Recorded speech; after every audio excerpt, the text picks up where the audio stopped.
Hello and welcome to the groundbreaking trauma docu-series where we explore the healing power deep within us.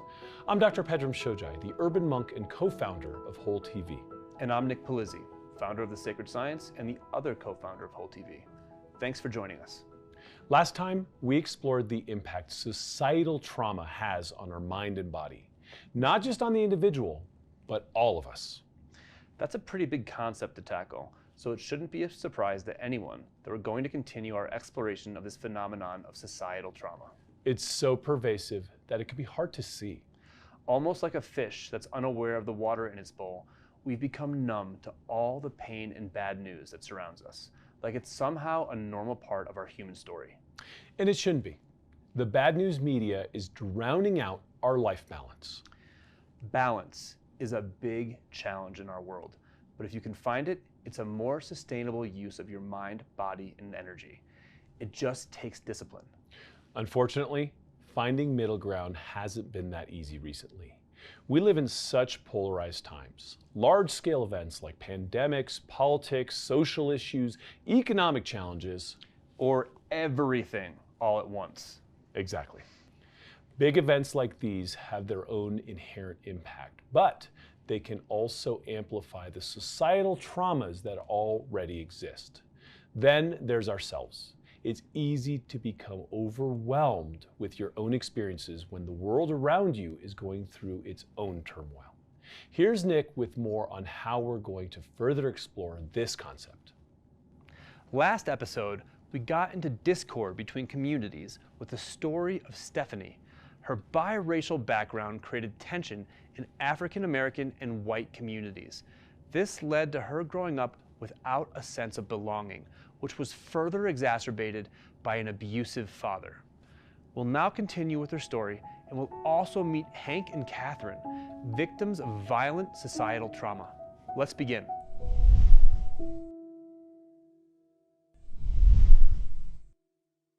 A lot of times when people have a traumatic experience or they're currently in a place where they're suffering, a lot of times in their own mind and internally they're thinking, why me? Why did this happen to me? Why did somebody do this to me? Or why was I on that street corner on that specific day? And there's a lot of resentment and a lot of anger and a lot of these really negative feelings around that. And what happens is if we can take blame out of this situation and we can sort of step back a little bit and not label things as good or bad or look for blame and come at our life with more curiosity, it allows us to have a lot more empathy for the world around us. It allows us to have a lot more empathy for ourselves, and it allows us to have a really deep experience of forgiveness for a traumatic thing that's happened in our life. How can I get to the other side of this? I know it's there. And through getting to the other side of the issues, we practice self-forgiveness. We practice reframing our beliefs. We practice empathy and compassion and seeing the loving essence in ourselves and others. And those are like the stepping stones to issue resolution. I think forgiveness takes a lot of time and it's a process. But I read somewhere the definition of forgiveness and I loved it. It said forgiveness is willing to let go of the conclusions. So the question is, are you willing to let go of the conclusions? Are you willing to let go of the assumptions and just look at it as an experience? Every experience that we might be confused about or uncomfortable in, it's always an opportunity to ask our soul, what is our soul attempting to teach us in that moment? And for me, looking back at my traumatic childhood, that was an experience for me to be able to exercise moving outside of myself and seeing the experience from an observer's point of view. So I knew the abuse had nothing to do with me on some level. Yes, I was sad and it was painful, yes.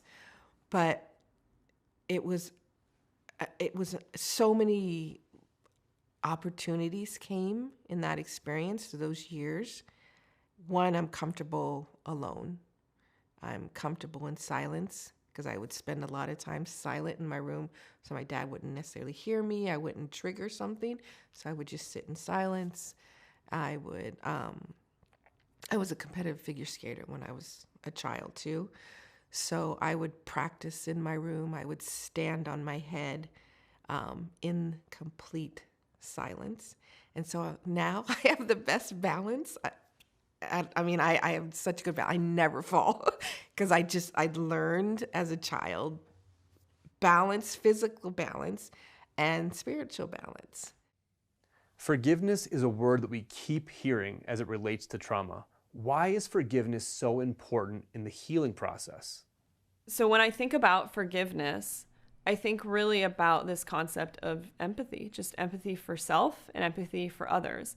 And when I think of empathy, it's really just this idea of, we're all people who are having an experience in our lives and doing the best that we can in the moment we're in with what we're given. Through the healing process, I was able to see my father as a little boy and to see myself as a little girl and meet. And through that experience, was able to really see the loving essence in my father, even from the day one, that he loved me. Even though he wasn't necessarily nice to me, he did love me. So it was through that trauma, I was able to understand and able to own that no matter what, I was loved. In whatever story that I held or belief, I was still loved through that. And that is a huge part of healing trauma, is still knowing, yes, I experienced that, but there was still love there.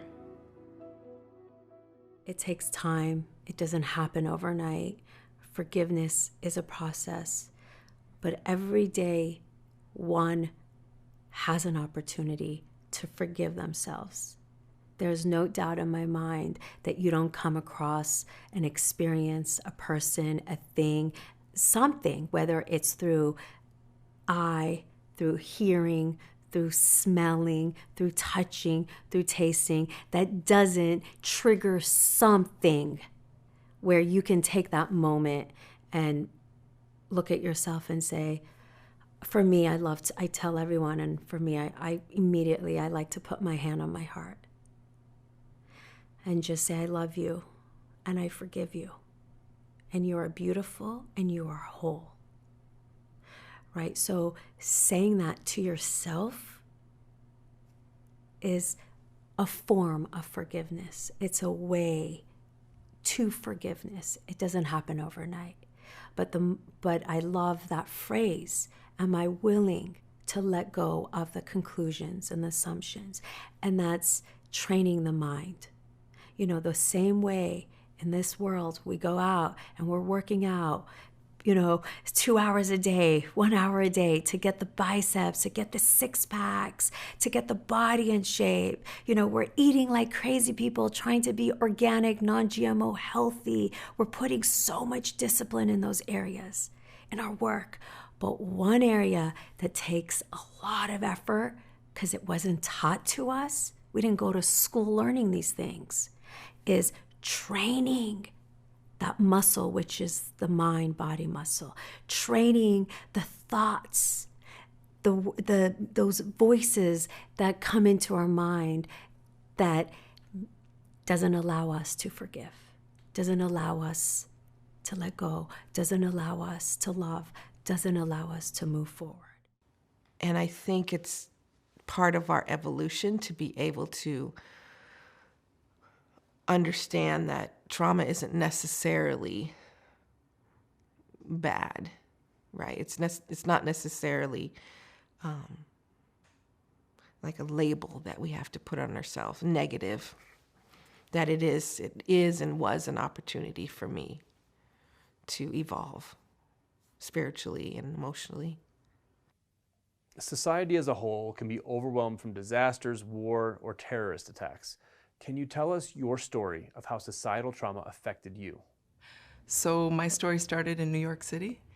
I moved there from the Midwest. I grew up in Wisconsin, and when I was 21, decided to go out to New York City to pursue my career. My family thought I was crazy. They're like, New York, no! But I loved it, and it inspired me a lot. I was in the creative industry. I was a celebrity hairdresser, and got connected with some really great people and worked my way up to the top, and loved life. Traveled a lot, met a lot of amazing people, went to NYU while I was there, really enjoyed myself, was engaged to be married, and thought I had it all figured out, and 9/11 hit. August, September 2003, the UN building in Iraq got bombed. And we, as an initial rescue unit, launched within 11 minutes, and we headed towards the building. Things were still on fire. The Army was already there, who had surrounded the building with tanks and other personnel, because we don't know if there's other trucks that are going to come in with bombs or snipers or anything like that. So it's up to us to go into these buildings and find people. Now, the one thing that a lot of people don't consider is secondary collapse. You know, this building is now completely unstable. So if you go in there as a resource or a rescue resource, you don't know if the power's on, you don't know if the plumbing's stopped, you don't know if there's secondary potential for collapse. So you just go in and try to get as many people out as you can, risking your own life. And that too is part of the getting beyond what you think your own limitation is. Can I do this? Am I too afraid to die? You know, am I afraid that if I go in there, the building will collapse and I will get squashed, or I will get trapped, and then somebody's going to have to come in for me? So these are steps that you have to bypass what the normal logic in your mind is, self-survival. Our society is changing in good ways and ways that maybe aren't the healthiest for not only children, but people in the world who now we're at epidemic levels of anxiety. 1 in 6 people in America are on a psychiatric medication. The rates of anxiety and depression and OCD, suicide, the rates of suicide are at the highest levels they've had since they've been measuring suicide in America. So what is happening as a culture is a lot of things, but 2 of the biggest things that I have seen in these 30 years of working in mental health is we're having an overall level of stress and anxiety, and people are tolerating stress and anxiety. They're not taking care of themselves in a way that could support it. And we're also losing our social connections. So when we think about a world of people who are stressed, we also have to think about what are those other issues that are out there. And there are a lot of people in the world who are hurting and experiencing trauma, mental health issues, and our society, our culture, even though we have a much more greater understanding, we have celebrities talking about their mental health, we're also seeing celebrities who are finding a long time to get the right health. The world is a much smaller place now, so we are constantly being bombarded with information about everyone else's experience and what's going on in the world. In a lot of places we may never see physically or ever be, we can see what's going on for those people.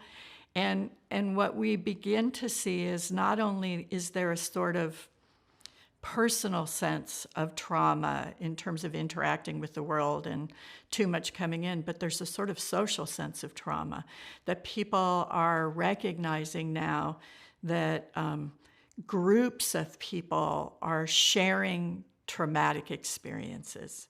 What do you say? It's one of those things that you're like, what do you even say about 9/11? It was horrible, horrific, it was terrible, and it kind of created a world that I didn't want to live in anymore, where I used to take the subway everywhere. I loved taking the subway, but now every time I went into the subway, I'd be afraid. And, you know, walking down the street, if somebody had a briefcase and they set it down, fear. I didn't want to live like that anymore, and so I decided to sell my business and pick up my life and move to Montana and go back to school. And The reason I did that is I was diagnosed with PTSD after 9/11. I probably a couple weeks after the incident was having nightmares, flashbacks, the smell. I couldn't get the smell out of my system. It was bad. And then my relationship to my fiance at the time started to kind of fall apart, and everything seemed to be falling apart. And I'm like, what's happening? Went to a psychiatrist actually, and before I even finished what my symptoms were, he said, you have PTSD. Here's a prescription. Take this a couple times a day. You'll be good. Are there any things now that come up for you in your daily life as a civilian that are triggers from the traumas you faced with your time in the military? Because of my background, because I have a degree or a master's degree in disaster management, I'm calculating constantly.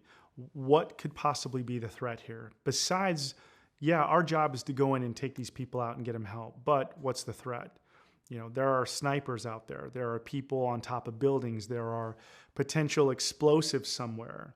Another car could come up immediately or many cars can come up full of explosives to now take down the military resource that is there to help everybody else.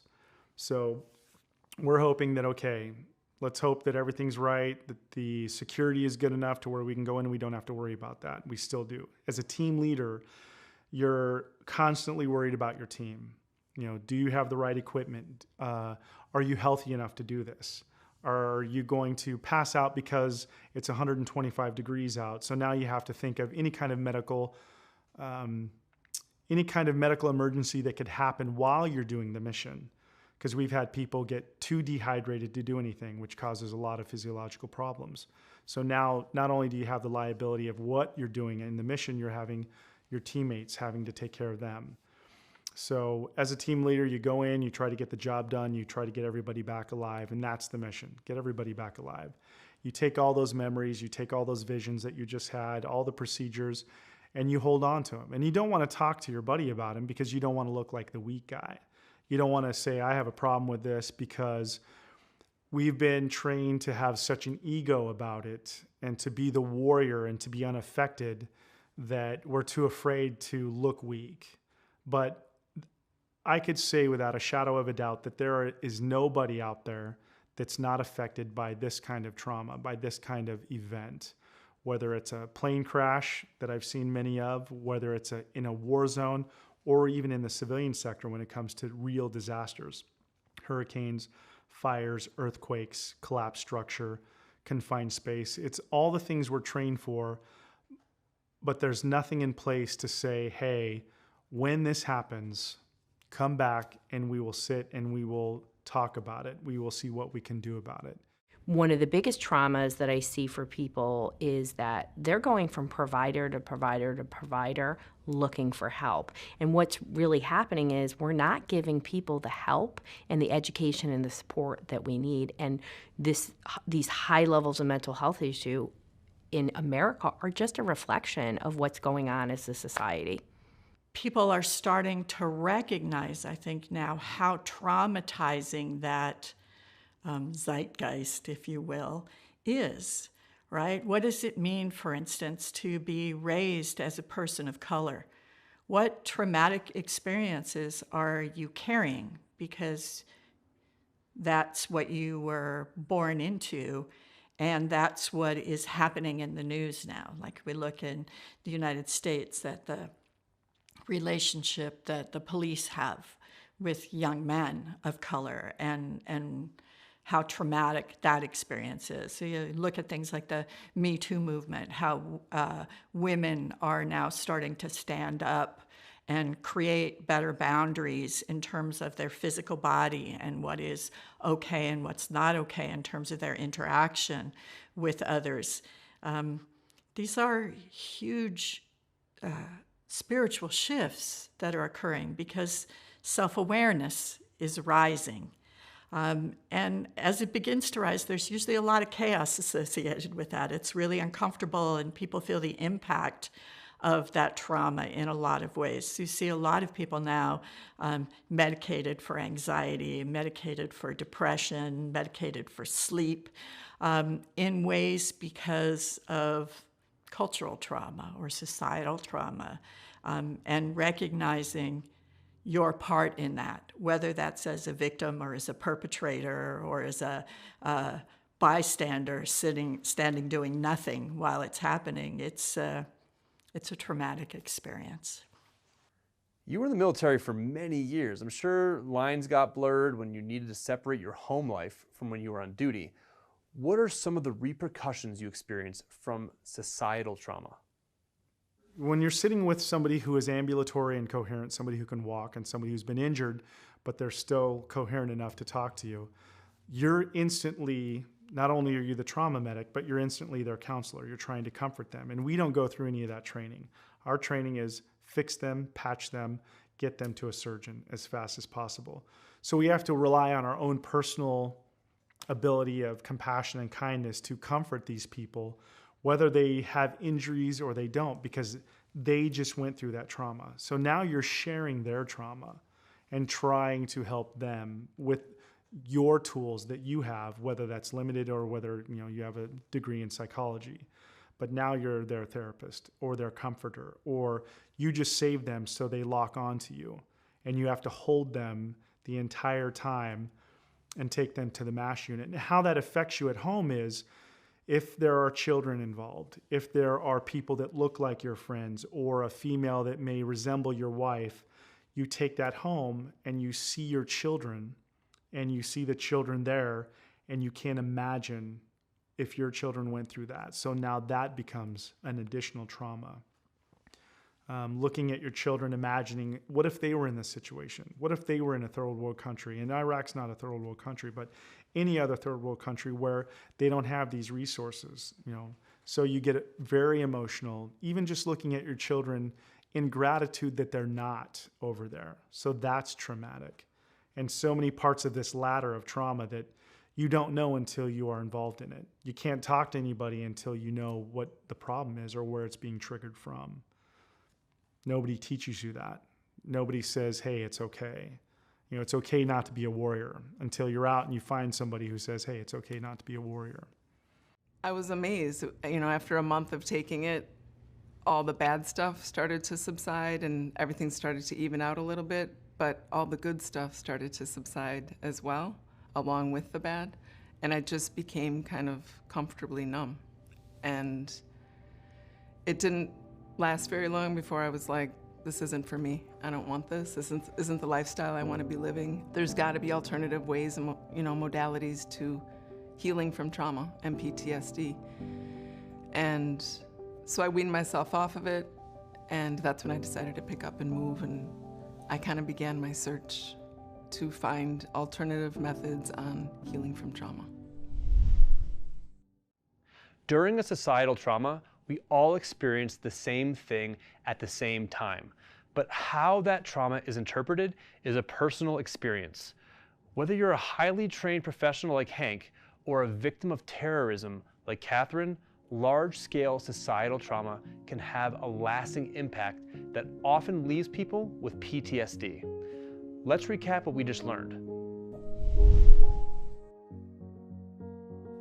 Overall levels of stress and anxiety are at an all-time high due to the current complexities of our world. Societal trauma can trigger and exacerbate traumas you're already holding on to. Take the blame out of trauma. Recognize it as an experience, one you can mine for growth. Look around you, self-examine, and be open to reframing your beliefs. Practice empathy and compassion and see the loving essence in others. Forgiveness can be a difficult and long process, but essential to trauma healing. Every day, you have an opportunity to forgive yourself. Love yourself enough to forgive. Self-awareness is at an all-time high, so now is a great time to grow.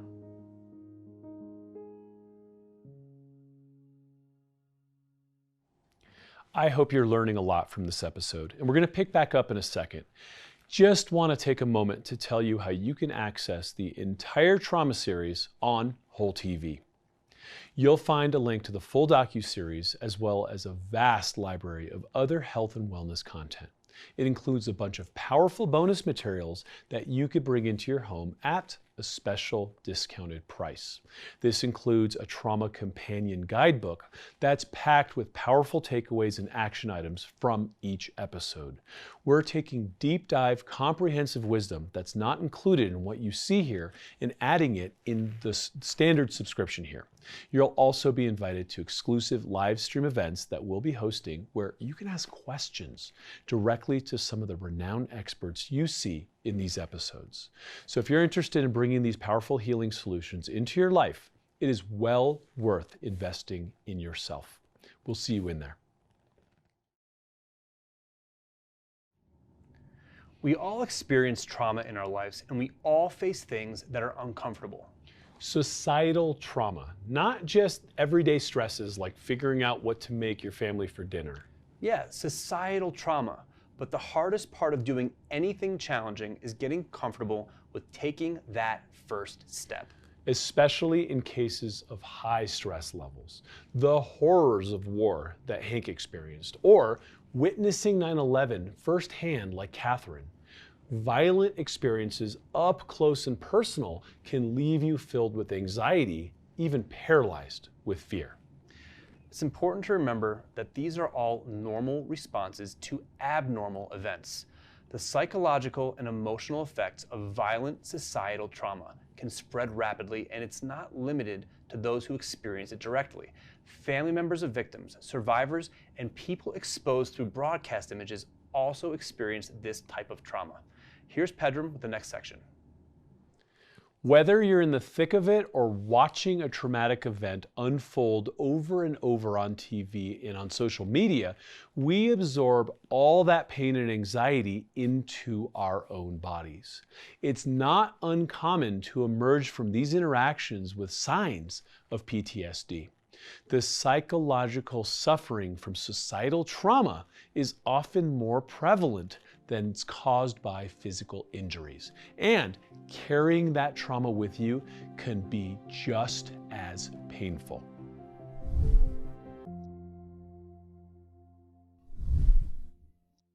In our missions, in our training, as we try to avoid everything, it's going to accumulate, and somehow, somewhere, it's going to blow.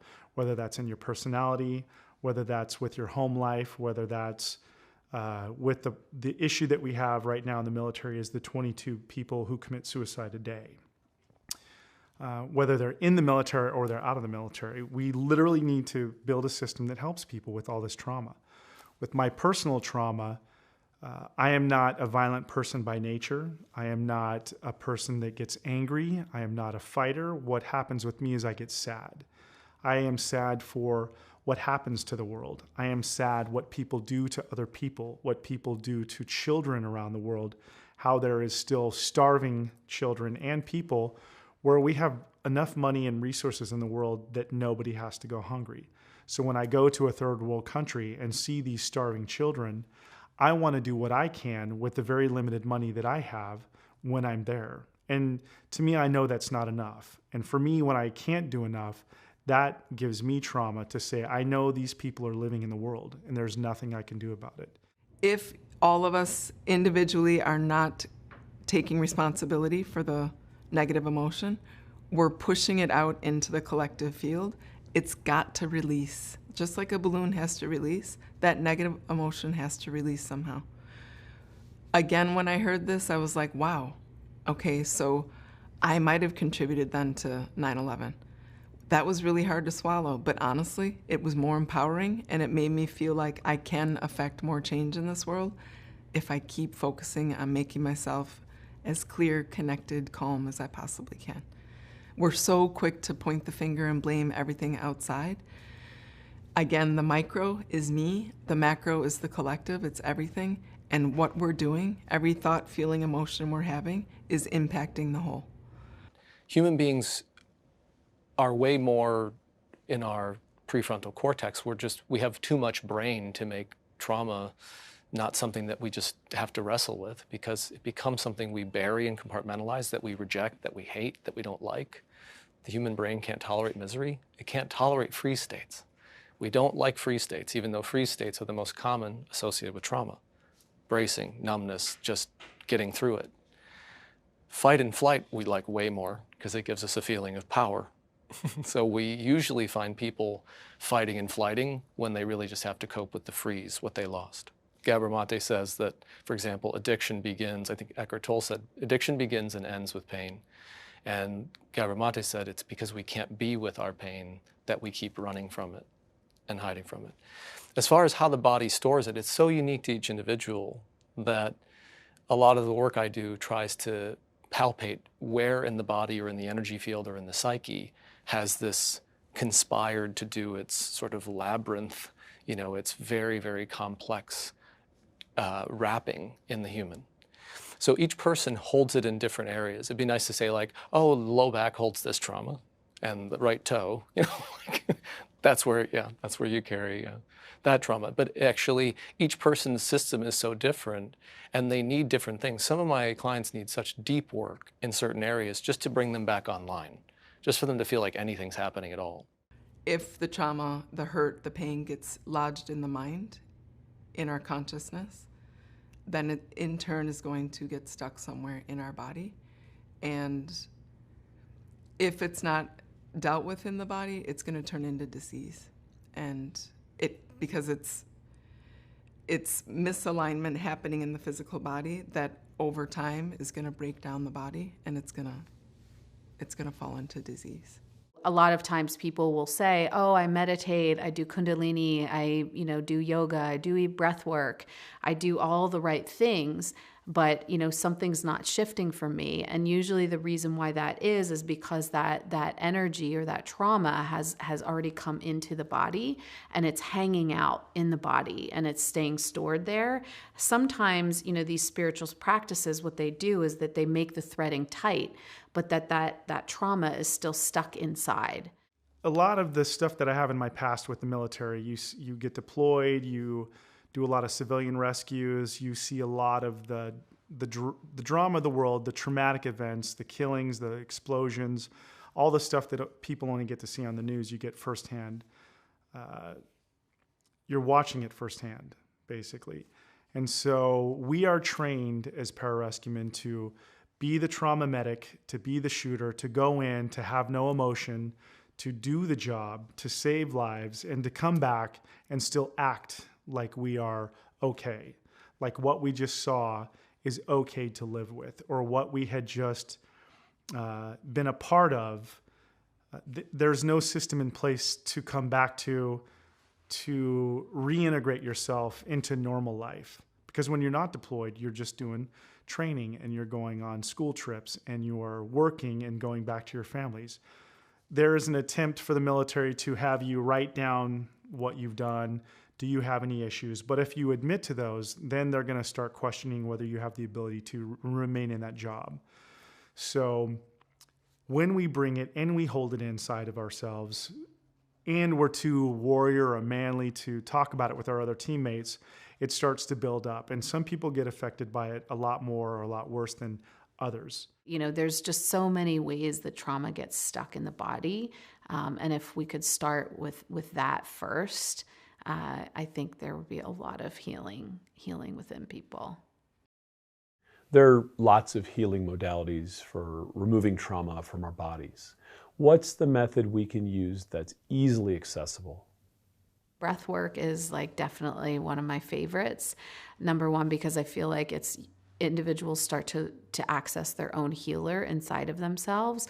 They also start to really use their breath as their own medicine, and breath is something that you have access to anytime, all the time. And then you start to become more intimately aware of how your energy flows, where your energy gets blocked, where it gets stuck, where energies or entities may be still residing in your body. People become very, very attuned, and it's also really effective in clearing this energy out. Number one, because you're giving the executive functioning in your brain something to do. So it's thinking about the breathing, and it allows the primal brain to be able to start to actually release and to not have to think about what's happening or analyze what's happening, but it actually just really starts to move energetically through the body. A lot of types of breath work out there that are designed to help people uncover trauma or get more in touch with their bodies. And very often when they do that breath work, they get really lightheaded and dizzy, and they might hallucinate and see things. So we know that breath work affects the central nervous system. There's so many techniques, and most forms of meditation or things like yoga all involve some kind of breath work. And the breath work alters based on what it is you're trying to accomplish. And so if you're trying to bring energy back, you're going to do a different kind of breathing technique than if you're trying to calm things down. When we think about the brain that's healing trauma, guess what it wants? Guess what it's like? It's like a kid.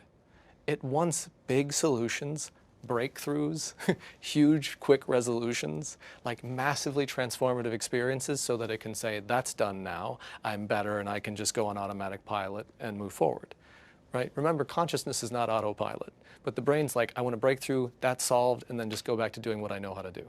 But I think we don't breathe, right? Just like 2-year-olds who are uncomfortable in whatever experiencing they're having, they stop breathing.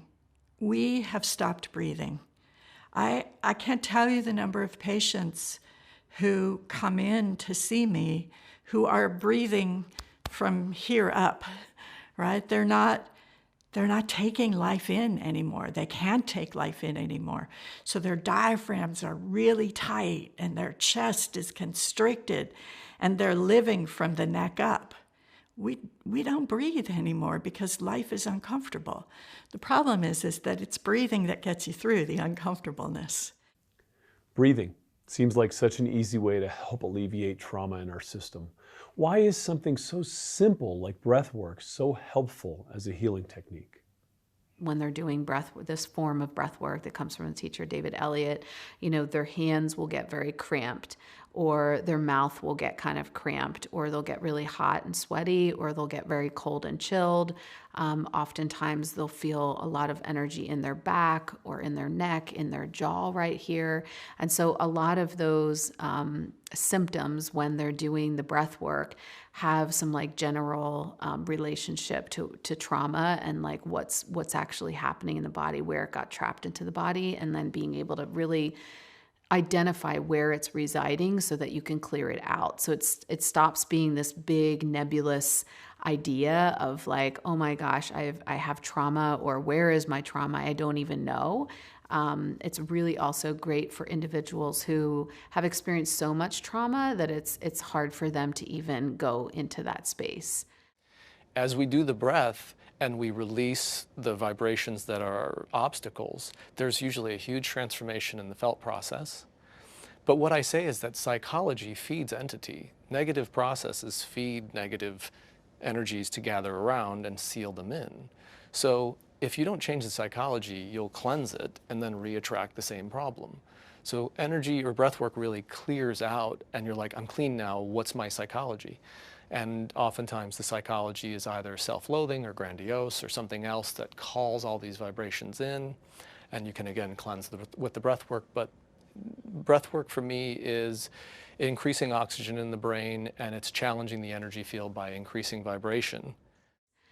So a lot of times I'll find that people may have nightmares or a really high like cortisol like stimulated response to certain situations. Maybe that doesn't require that big of a response, and so that's usually like an indicator of where the trauma could be, where it could have been caused from. So that helps people also to be able to go into it in the breath work of like, okay, I know that when I start to speak up, my hands get so sweaty and I get like purple splotches on my face. Like that used to be something that was very real for me. I never would have been able to do something like this 10 years ago, even probably 5 years ago. And so just simply by being able to recognize like, wow, that's a really intense reaction that my body is having. And going into that when I'm doing the breath work of like, why is that happening? What's gotten blocked? What's gotten stuck? What needs to get cleared out? And then allowing the breath to actually do that for myself, it starts to clear out some of those energies that get trapped in the body. And then so you get to have access to all of your life force back again. Seems like many people get stuck or trapped in their trauma and can't seem to find a way out. They don't have the tools to let it go or even know how to move beyond the trauma. Why do you think this happens? Trauma is undischarged energy trapped in ourselves that needs to be discharged. And pain is part of the process of trauma. I think it's such a wide spectrum, trauma. I think even as close as 10 years ago, people would talk about trauma and they would automatically think of a war veteran or a rape victim. And nowadays, I think because there's so much awareness around trauma and there's so much more traumatic incident happening in our world, people are becoming more sensitive to it. And so it's a very wide spectrum that trauma lands on.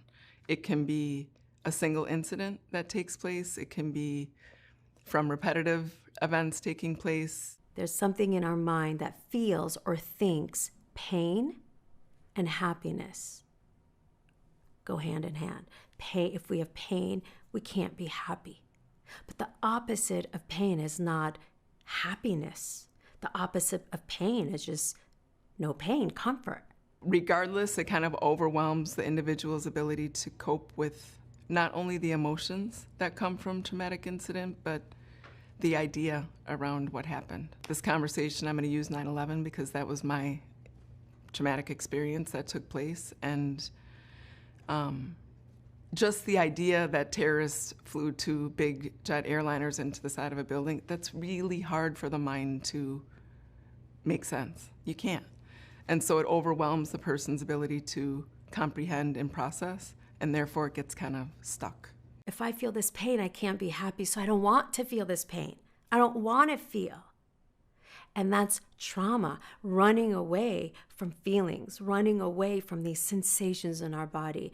Because another way of looking at trauma is disconnection of yourself, of your body, and then ultimately the world. When I go on a mission, and I'll specifically say the Iraq mission where the UN building was bombed in 2003, our job is to go in, recover the bodies that are already there, whether they're deceased or alive, medically treat the ones that are alive, triage the ones that are not, put them in a helicopter, bring them back to a MASH unit. And we are on automatic. The temperature is 125 degrees. We have to move through that.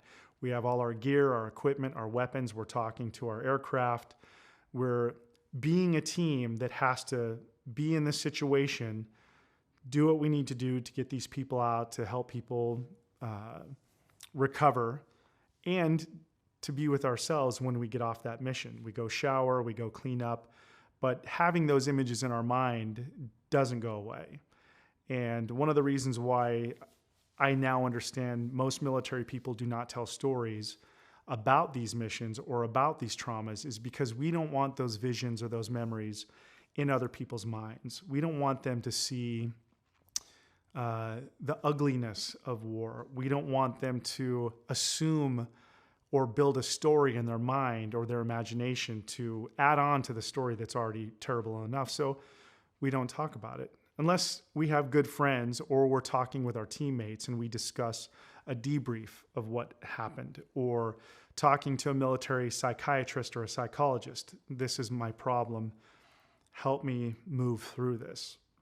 And as we keep these memories through time, it's a matter if the person wants to get help or not. Do I want to get help? Do I want to get these visions out of my mind? Do I want this trauma to not exist anymore? So it's up to me or up to the person themselves, depending upon their level of PTSD, if they do want help, if they go seek the help, if they think they're getting enough help and not just numbing it through pharmaceuticals, prescriptions, drugs, alcohol, things that the majority who do have PTSD go to because they literally don't want to keep reliving the same moment. Things happen that are not okay.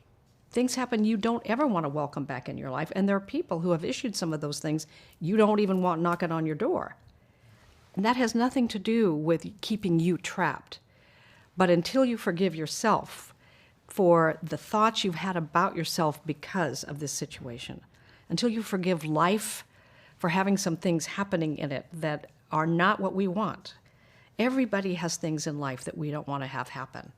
And if we're not careful, deep down we'll start blaming life or losing our faith in life, losing our belief in good things because some bad things can happen. So forgiveness is actually this, in my mind. It's giving for a perception that keeps you trapped in negativity, a new perception. 9/11 happened to me 19 years ago, and I've stuffed down all these emotions, and now those emotions are still popping out, kind of tainting my experience of my day-to-day life. We don't want that to be happening, but trauma does that. It gets stuck. I was working with a client who has all these illness processes, and as we talked, it was like illness was the only way for her body to say, I'm not happy, because she couldn't say, I'm not happy. She couldn't talk or even imagine the way she was unhappy. Those were all canceled out in her mind. So the body just went, okay, I'll go further in and become more of a physical issue, less of a conceptual, more of a physical. So it definitely starts from the energy field and comes in. And then emotion is like the colon. Out is better, and clear is better. And when we can't get it out, much as with the colon, it begins to putrefy, and we aren't better for it. So a lot of it is how the body has rotated, twisted, kinked the hose of expression, blocked the flow of information. You go in there and you're like, I'm going to unravel that, unravel this, unravel that. The person breathes, increase the oxygen, goes through some openings in themselves. You make the right conscious connections, the neural pathways start to open up, the neural plasticity bends, and suddenly someone starts to make new connections. The body's opening, and then here come the emotions. It's a release of perception and a design of a new perception that's life-giving. Because when we're stuck in resentment and blame and contempt, that energy is not in a capsule, it's over our whole life. And contempt and resentment are not on the same frequency of love. It impacts our relationship with our children, with our spouse, because we're harboring all these energies. So we forgive then for ourselves, to liberate ourselves from the constraint of attitudes and ideas that keep us trapped and keep us trapped forever. Trauma has been part of human life since we developed consciousness. However, over the years, it's been attributed to big T events like war, rape, crime, serious accidents, and the like.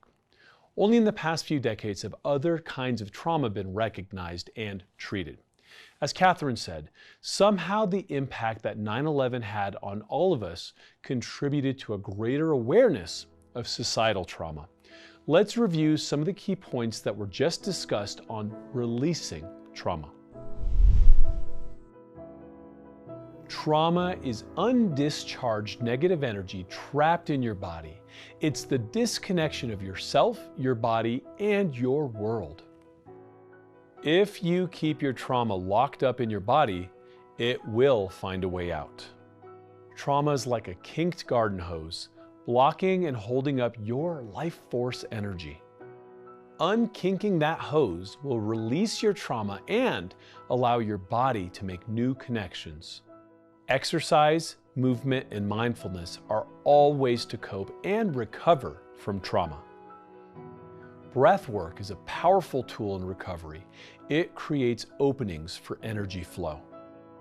If we focus on staying connected, we can affect change in the world.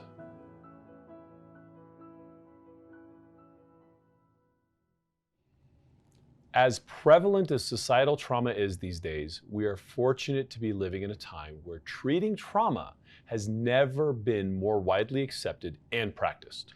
Up until a few decades ago, trauma of any kind was just chalked up to mental illness or physical ailments, and they were treated as such. seeing trauma as a root cause for the symptoms wasn't a popular path. Of course, not all illnesses or disorders are symptoms of trauma, but we can make the connection. It leads to an entirely different and more effective way to treat those illnesses.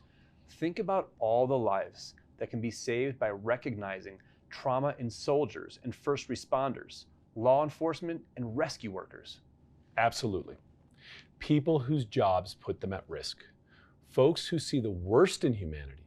Brave soldiers like Hank who've been trained to suppress their emotion because they lead a team or have to put on a strong face for the people they're trying to save. That's a lot of trauma to hold inside, and eventually it'll find a way out. Our next segment is about what we all need, solutions. Nick?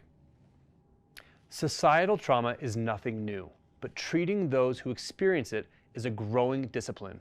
Whether it's breathing exercise, EFT tapping, talk therapy, even psychedelics are being used in clinical ways today, all to help people heal their trauma and discover their true spiritual selves.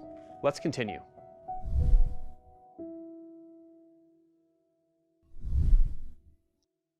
So forgiveness is one of my hot topics for sure. I do a lot of work around forgiveness because it's something that we tend to carry around as a burden that does no good for you. We hold on to the pain and the resentment from what happened to us. And the only person that's hurting is yourself. It takes a very strong personality to look at yourself in an honest way and be able to reflect on how you are and how you're showing up in the world, how you're participating in the world, and not judge it. Most of the time, we look at how we are and we either, we're trying to make ourselves feel better, if you will, or we're putting ourselves down. To be able to objectively look at yourself and to see yourself as you are without necessarily needing to change how you are is a really challenging practice. Well, forgiveness is, it seems to me that forgiveness is a critical part of healing. Because part of what happens to people who've experienced trauma is there's an existential crisis that takes place. They wonder, how did I let this happen to me? They also wonder, where were my parents, for example, the authority structure, where were the police, the people who were supposed to protect me, where were they?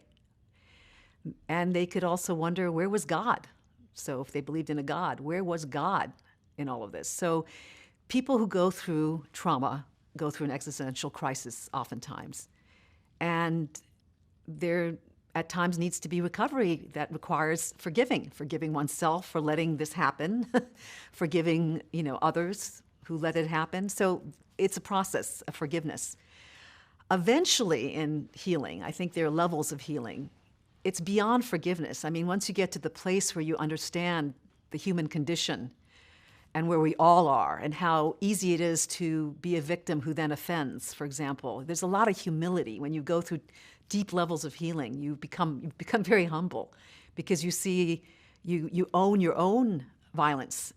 So yes, there's forgiveness, but then you just get to a place of radical compassion for people and for the state that we're all in.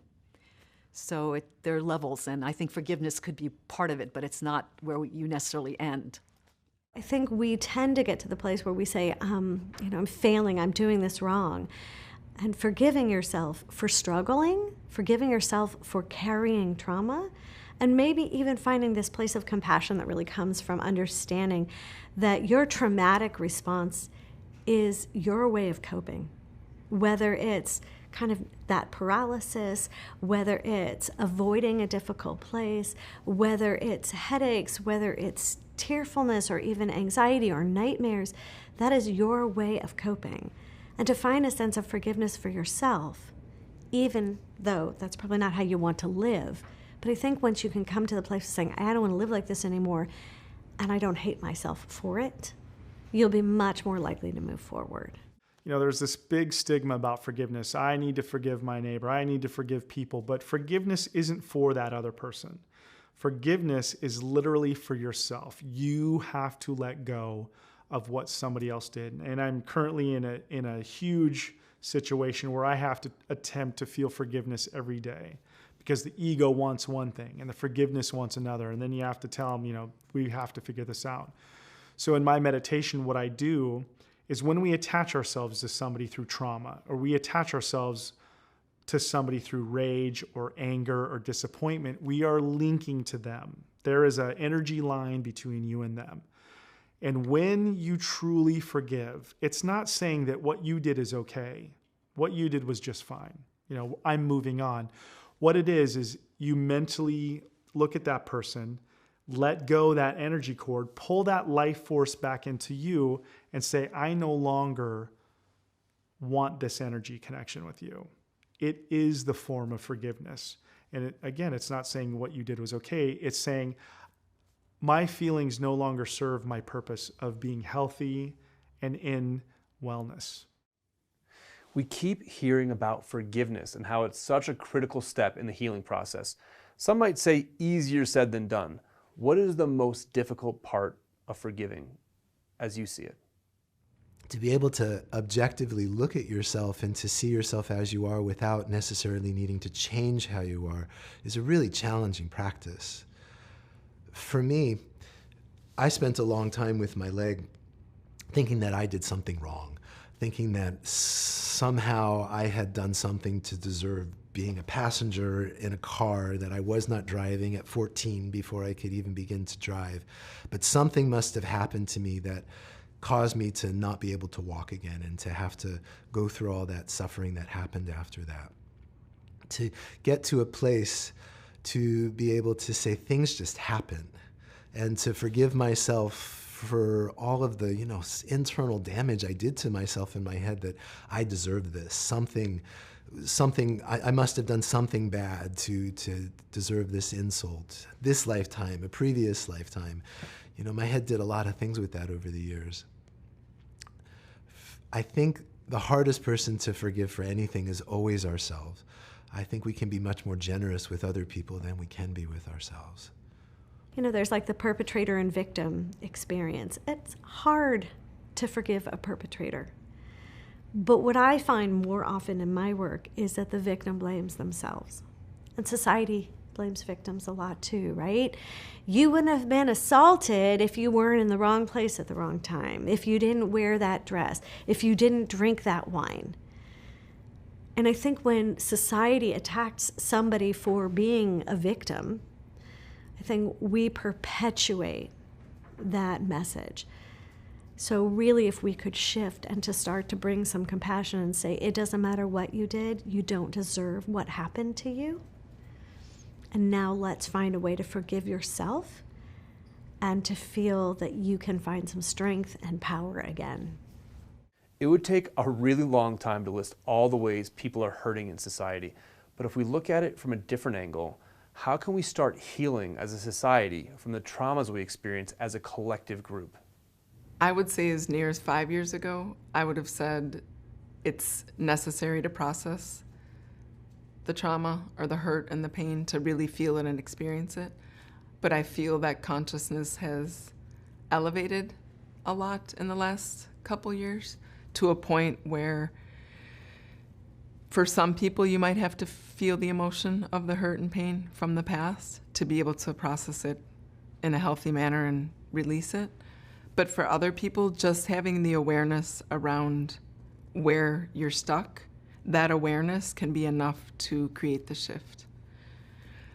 Awareness, that's such a hot topic these days, but again, if all of us were very aware of our thoughts, feelings, and emotions in every moment, like what am I feeling right now? What am I feeling in my body? What is my mind saying to me? But we're so robotic. We've gotten so robotic, and everything is happening just very quickly. We have our electronics that keep us distracted. We have so many distractions happening in our world right now that it makes it more difficult to be aware.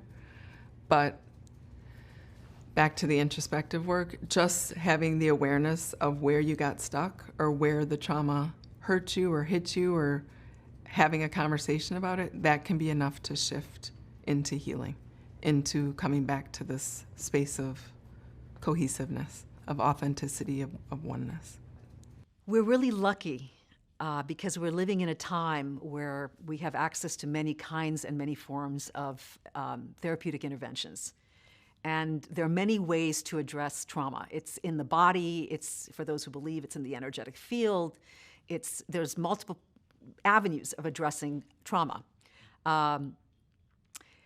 The thing is that each person's different, and each person is open in different ways. Someone might be more intellectual, so they might not so easily be able to access the spiritual domain, for example. You might want to start with talk therapy, for example. But the thing is that if you shift in one area, all the areas shift. So if you access the healing, if you're more mental, it will shift the physical too, eventually, and on the spiritual realm as well. So the shamans believe, for example, that if you affect the field, the energetic field, which is where they work mostly on the energetic field. Once that's shifted, everything, the physical shifts, the emotional shifts. So I think it's all connected. Obviously, we're all connected. So because we're different, I think we need to draw, we have to go towards what we're drawn to. And we have to be willing to also say, oh, well, this has worked now, and maybe something else will work better in this leg of the journey for me. So there's no one right answer for everybody. But I do know that depending on the different kinds of traumas that you've experienced, if it's short-term, EMDR works if you remember there's certain memories you have, or, tapping is my go-to at this point in time. I do EFT and tapping. But there are many beautiful forms of healing, and we have to follow our own instinct.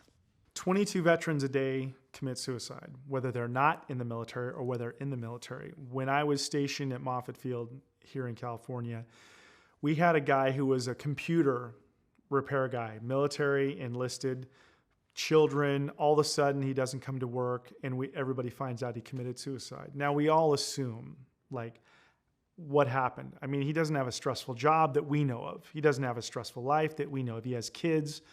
We try to assume things, but we just simply don't know. And this is the thing that wakes people up to say, what's happening? Where is the military going wrong? What are we not doing? What's not implemented into the system to help these people not commit suicide? And Canada right now is doing a lot of psilocybin work with law enforcement, first responders, military with psilocybin. And that research is absolutely showing that it is taking these people out of their PTSD, out of their trauma. It is deleting that out of them because they're becoming awakened to their true selves, not their pretend selves, not their work selves, not I need to make money and survive selves, but their true, authentic, genuine, spiritual self. I started asking existential questions like, what's the point of life? Why are we here? Am I an alien from another planet? All those questions that at some point in our lives, I think we all tend to ask. And when that happens, you tend to turn toward religion or spirituality. Thank God I found it, because it brought me back to the basics, really, and what's important. And again, for me, spirituality is knowing the interconnection of everything. That's what spirituality is to me. Because if we all really knew the interconnection of everything, we would never judge each other. We would never be harsh or mean to each other. The world would be a much more beautiful, peaceful place. Because we don't remember this interconnection of everything, we still feel very separate from one another. And there's wars. I mean, there's still this mentality of me and you, us and they, instead of the I, me consciousness, more the expanded we, all of us, collectively. It's important when people have suffered from trauma to stay connected to other people. We tend to isolate, and a lot of that is probably because we don't feel safe. So to find certain people, friends, or groups of people where you can show up a couple times a week and immerse yourself in connection with other people. It's really important. There's usually a lesson in everything we experience, good or bad. What is a takeaway that we can get from trauma and use to better our lives? Again, when we suffer from trauma or PTSD, it's so easy to point the finger and stay in the victim space instead of owning whatever happened and empowering yourself from whatever happened and then moving on from that space. There are no accidents, I don't believe. I think everything has a purpose, and use it as an opportunity for growth. What's the alternative? To use it as an opportunity to wear a badge that says, I was traumatized, or I was hurt, or you might get a little recognition and significance for that for a little bit. I did it for a long time with 9/11, a long time. And I finally got to the point where, you know what, this story is done. It's the past. I'm done with it, it's over. And that made a lot of space and room inside of me to be more present, more aware, more connected to what I'm doing today, which is what's important, I think. So I want to just say that there's nothing new or exotic about trauma. I mean, trauma's happened to humanity from the beginning. But most traditional societies have mechanisms to heal. They have traditional ceremonies, rites of passage, things that could support people to heal who've experienced trauma. So trauma's been a part of life. Most traditional societies have dancing ceremonies, grieving ceremonies, ways of interacting, mostly communal, to heal trauma. But what happens if not just you have experienced trauma, but your whole collectivity a group has experienced trauma, your family system, your community? And what happens when this trauma has gone on for so long that those people who you relied on to do the healing have themselves been infected by what I described as these post-traumatic narratives, these stories of hopelessness, of being less than or better than. I mean, usually what these narratives say is we're either better than or less than others. Again, this is what I learned at the academy that I study at in India, the importance of each one of us taking responsibility for our hurt, pain, and trauma, and how that gets reflected out into the world. I like to think of if all of us are walking around with a underlying sense of fear, anger, hurt, resentment, guilt, shame, it's those emotions that we've buried inside that are disturbing, but we're all walking through life thinking, I got this, I got it all under control. Because we haven't dealt with those emotions, think of each one of us blowing up this balloon of negative emotion. It's anger, fear, judgment, criticism, all of that. So each one of us not dealing with it ourselves are blowing into this collective balloon of those negative emotions. When that balloon gets so big that it pops, that's 9/11. That's the Pulse shooting in Orlando. That's a shooting at a middle school. The law of the universe is expansion and contraction. Everything has cause and effect.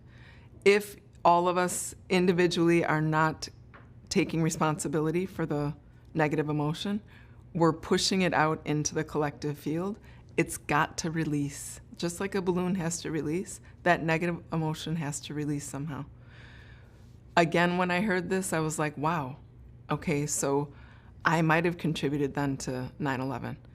That was really hard to swallow, but honestly, it was more empowering, and it made me feel like I can affect more change in this world if I keep focusing on making myself as clear, connected, calm as I possibly can.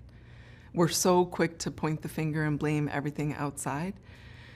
Again, the micro is me, the macro is the collective, it's everything, and what we're doing, every thought, feeling, emotion we're having is impacting the whole. It teaches you a lesson. How do we know the super good if we don't have the super bad? How do we know what good we can do if we haven't seen what's wrong? So when something does go wrong, how do you react? Do you want to react to avoid and resist like we all do? Or do you look at it, face it, and say, okay, I'm going to work with this?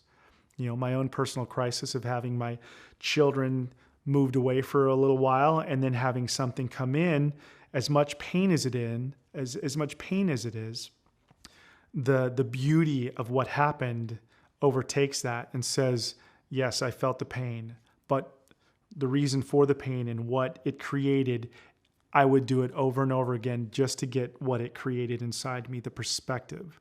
You know, this happened for a reason. I know it. I'm facing it. So this trauma has actually helped me even be a better person, to be more present, to say, what can I do even more to help myself or be a better person for, the situation that caused the trauma, and how can I be the example and show other people that things are going to be okay. This way, you don't have to go around angry all the time. You don't have to use the trauma as an excuse to get attention. You use it as a learning tool, as most situation can be. And everybody will be different because everybody has different situations and different stories. This is just my story. Catherine and Hank's experiences with violent societal trauma led them down different roads, but they both wound up at the same destination: spiritual awareness and healing. The power to forgive is instrumental in overcoming trauma, but it's not easy. Experiencing trauma creates an existential crisis. It takes courage and discipline to look at yourself and the events that led you to your trauma with objectivity. But if you can find one way to connect, the rest will follow. Here's some of the good news to remember and learn from. Don't wear your trauma like a badge to get attention. Use it as a learning tool. Take personal responsibility for your role in society. What we experience within ourselves, the micro, affects the collective spirit, the macro. Holding on to our trauma is a survival mechanism, but it doesn't lead to healing. Holding on to our trauma can not only make your body sick, it builds resentment, which only hurts you. It's a vicious cycle. Forgive yourself for carrying your trauma. It's how you cope. Forgiveness is not excusing the person or event behind the trauma. It's just accepting the trauma as an experience, one to make meaning from. Each person is receptive to different treatments for trauma: intellectual, physical, spiritual. Find the one that works for you. On the other side of trauma lies a radical compassion for people and a strong desire to spare people the pain you've experienced. Living life with compassion and curiosity is the path to a more connected and spiritual existence. We're almost through our free screening event, and we want to make sure you take the next step. Activating your full Whole TV membership gets you access to this entire series and several others. You get the uncut interviews, resources, tools, and the trauma and recovery resources designed to help you navigate your way into a better life. You'll be able to watch all Whole TV programming on your TV via Roku, Apple TV, Android TV, Fire Stick, and Samsung TV. That's just the beginning. Whole TV is adding incredible live programming and new films each month, from running and cycling, fitness and yoga, to skincare and gut healing.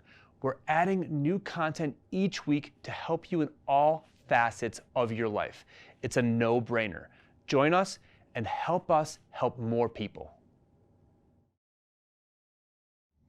I'll tell you what, had I known the healing power of psychedelics back in high school, I would have told my parents a much different story. Oh, same here. Same here. I'd like to say that we're a little late to the party here in the States, but it is great to see them being embraced on a medicinal level with government backing and studies, because as far as trauma healing goes, we're just scratching the surface on this stuff. So true. There are many ways to heal trauma. There really is something for everyone. It's just a matter of will. We have to want to heal. Look, events over the past few years have brought on a lot of societal trauma, and everyone is affected one way or another. And I really subscribe to this micro to macro philosophy Catherine was discussing. Absolutely. The energy we carry with us defines us. It's the vibe we put out there. People pick up on it, so it's naive to think it doesn't have an effect on your environment. And that's just you. Multiply that by 7 billion and you could see the impact of societal trauma. Just imagine if it was love and compassion being put out there instead of pain and fears. I think that's possible. Today we see more people than ever confronting their trauma. I believe we're on the verge of entering a phase of global healing. The will of the people is rising. I think you're right. I think you're right. And in our next episode, we're going to look for avenues that'll take us there, ways for you to identify your trauma. You cannot begin the healing process until you know what's wrong. we'll be exploring how to identify your trauma and embark on your own journey to recovery. Important stuff that you do not want to miss. Until then, bye for now.